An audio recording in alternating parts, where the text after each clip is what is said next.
Hello, and welcome back to Mindfully Rich Podcast, your weekly look at life and finances with a twist where we talk about improving your overall relationship with money and building better financial habits.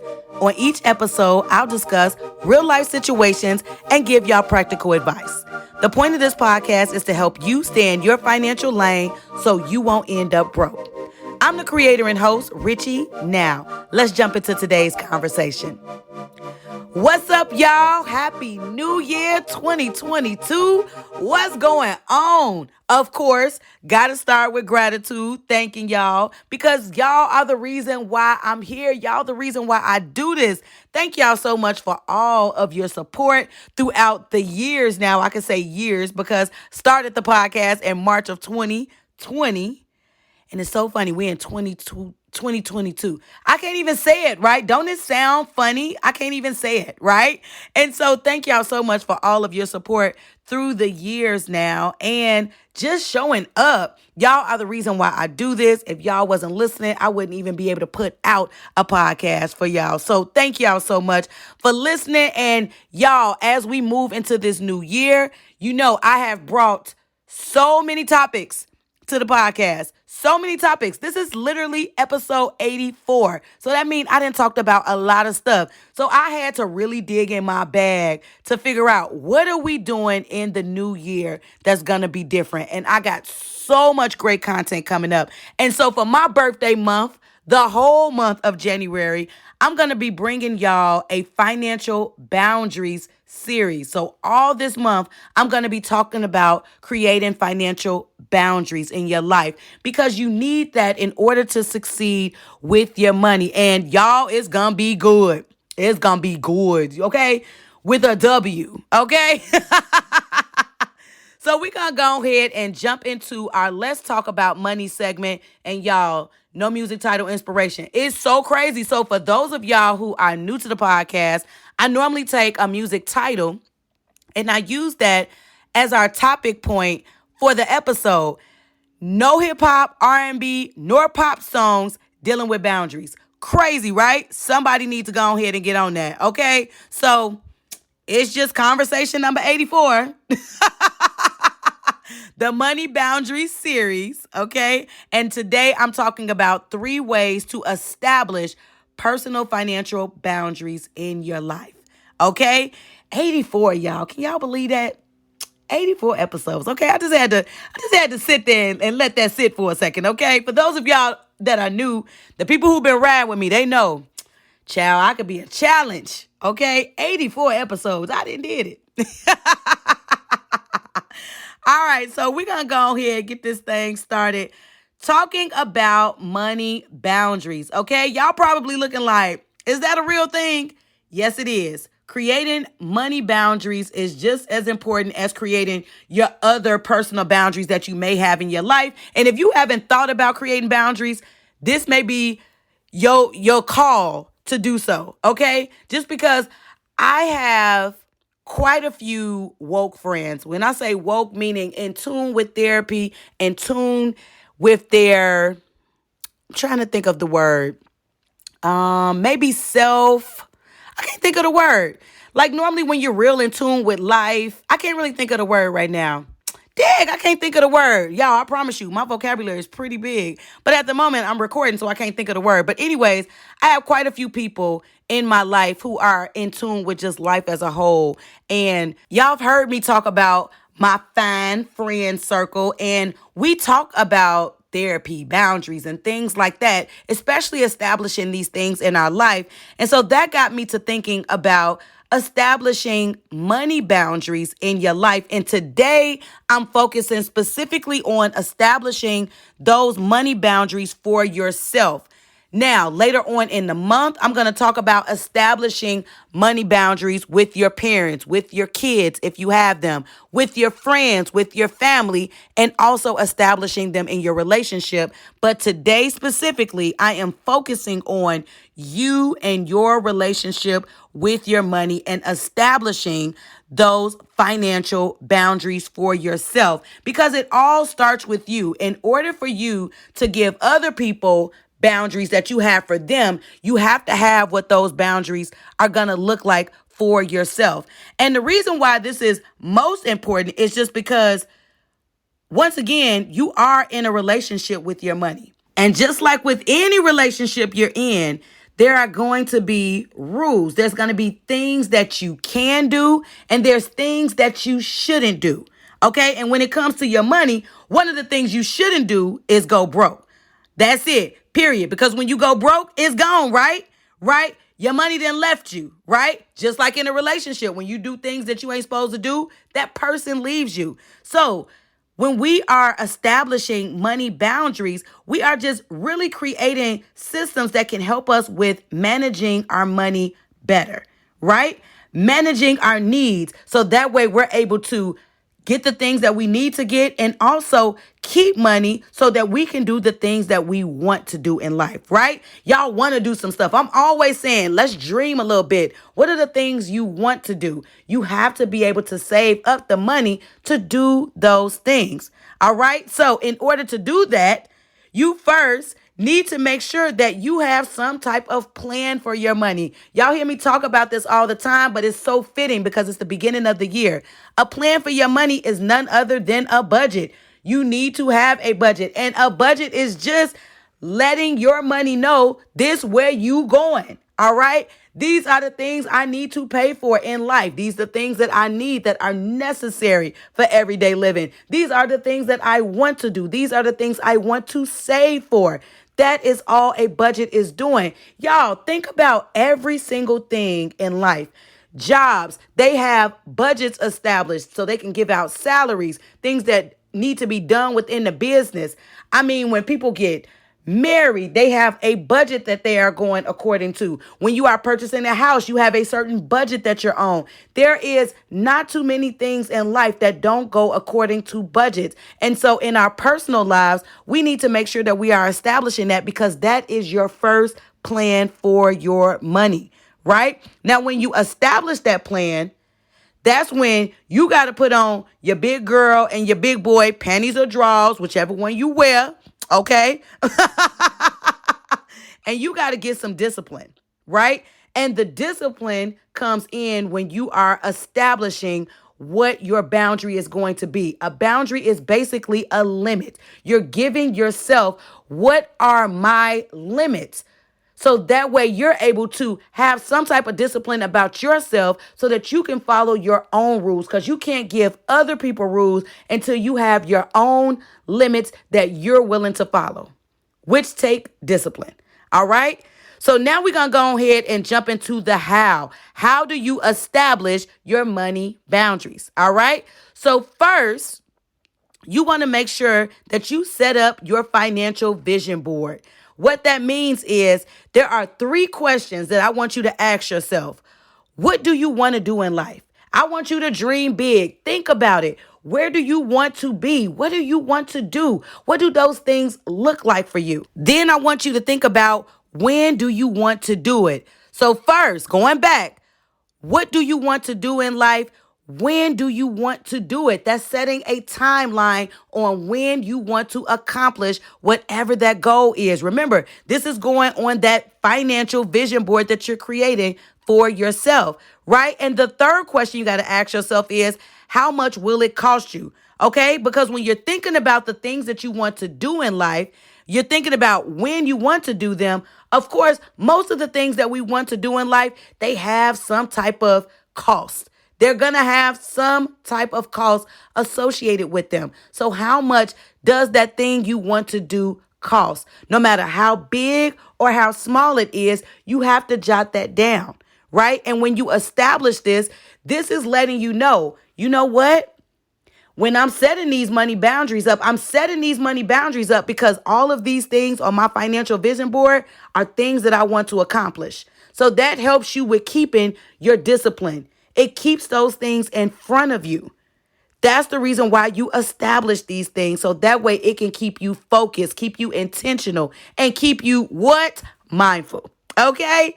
All right. And so the next thing that you want to do when you are establishing your money boundaries is you want to set up spending red lights. All right. Now, y'all go ahead and let me know. What do you do at a red light? You stop, okay? For those of y'all that don't stop and you get the red light tickets today, you stop, okay? For the example, you stop when you're at a red light. So you have to think about what are those spending red light triggers that you're going to set up for you. So that way, you know, when you have reached your max and you are at the limit and no more spending is occurring after this. All right. This is most useful when you're the person who likes to go out to eat, go to the happy hours, go out on the weekends. I don't know what that thing is that you purchase, right? I'm not saying that you can't do it. What I'm saying is you are setting yourself up with a spending red light. So when you have reached what is when you stop. You get to establish that for your life. All right. You could also use this for clothes, my shoe fanatic, my purse people, my car people, whatever it is that you buying, whatever item that is, what is going to be your spending red light that you are going to set so that way you know this is the limit for going out to eat. This is the limit for clothes. This is the limit for shoes. This is the limit for watches. This is the limit for what? You insert what that thing is that you're buying. But setting up your spending red light lets you know, all right, I'm getting close. You can even have a yellow light so you can know, all right, you're getting close to that stop point, all right? So that way you know it's time to calm down, okay? My mentor in my head, Oprah, she said it best. You can have anything you want. You just can't have it all at one time. And in order for us to achieve the things that are on our financial vision board, we have to have spending red lights to let us know it's time to stop. Okay? That's when you have to put that discipline in order. You're jotting all these things down so that way you can make yourself more mindful and intentional with your money by having these specific money boundaries. All right?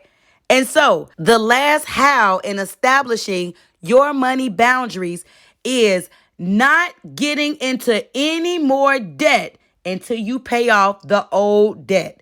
All right. I want you to think about it like in relationship terms. My respectable and wholesome people, you don't get into a new relationship until you end the old relationship. Okay. Because we not being messy. All right. We not being messy. That's not what we do here. Right. And so taking on new debt, that can be irresponsible depending on the circumstances, unless it's an absolute need. But if it's not an absolute need, taking on new debt, meaning money that you have to pay back to somebody, all right? When you do that, you are hurting yourself, right? So when you are establishing your money boundaries, I want you to think about establishing a rule for yourself that you won't take on any new debt until all the old debt is paid off. Unless, once again, it is an absolute emergency. Because we're not trying to go into debt because that's not going to help us to achieve the things that we want to get on our financial vision board. All right? Setting up those spending red lights, that's going to help us with not creating any more debt. Okay, if you're in debt, because everybody ain't in debt. Now I understand that. More power to all y'all out there. Okay, so once again, the how, when you are establishing your money boundaries, the first thing is setting up your financial vision board. The second thing is setting up your spending red lights. And lastly, is setting up the discipline to not take on any new debt until all your old debt is paid off. Now, if you think of some other money boundaries that you would like to create for yourself, go ahead, have at it, share it with me on the podcast page, on social media, on IG. I'm at mindfully_rich_podcast. I would love to hear about it, but these are just 3 to go ahead and get you started. All right, so coming up in the Establishing Financial Boundaries series, next week, I'm going to be talking about setting up money boundaries with your friends and family. The week after that, I'm talking about setting boundaries up with your kids.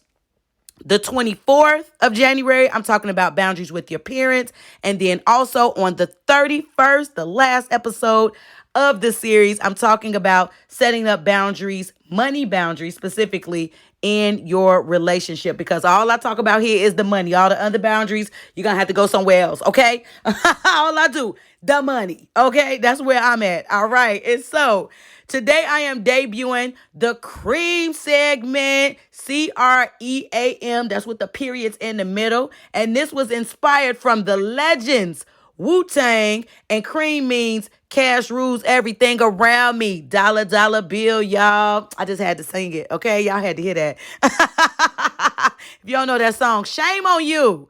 Shame. All right. And so the reason why I created the cream segment is not going to be something that I do each and every week, but it is going to be something centered around savings. And right now, if you don't know, Mindfully Rich Podcast has a savings challenge. And if you haven't checked it out, make sure you go to my IG page at mindfully_rich_podcast. All the details are listed there, how the challenge works, why you should join, and the amounts that we are saving. And this is an envelope savings challenge. It's a 13-week challenge. I changed it this year to a quarterly challenge because last year I failed. I sucked. Oh my God, it was so bad. It was so bad. Okay. It went well for a while and then I stopped. It was too much. I had too many irons in the irons in the pot, irons in the kitchen. Y'all, I can't think of the saying. I don't know what's going on. My voice, New Year's took my voice. I was singing today. Y'all, all type of stuff. But anyways, I revamped the savings challenge so it can be every 13 weeks. No, that's not how I say it. Quarterly. Okay. So it's going in 13 to 14 week increments, depending on that quarter. This specific quarter, first quarter, is 13 weeks. So we are doing a savings challenge with envelopes. And so the first deposit amount was $35. We're saving $1,000 each quarter. So you could join in whenever it is that you feel like you want to save that $1,000, and check out all the details on my IG page at mindfully_rich_podcast.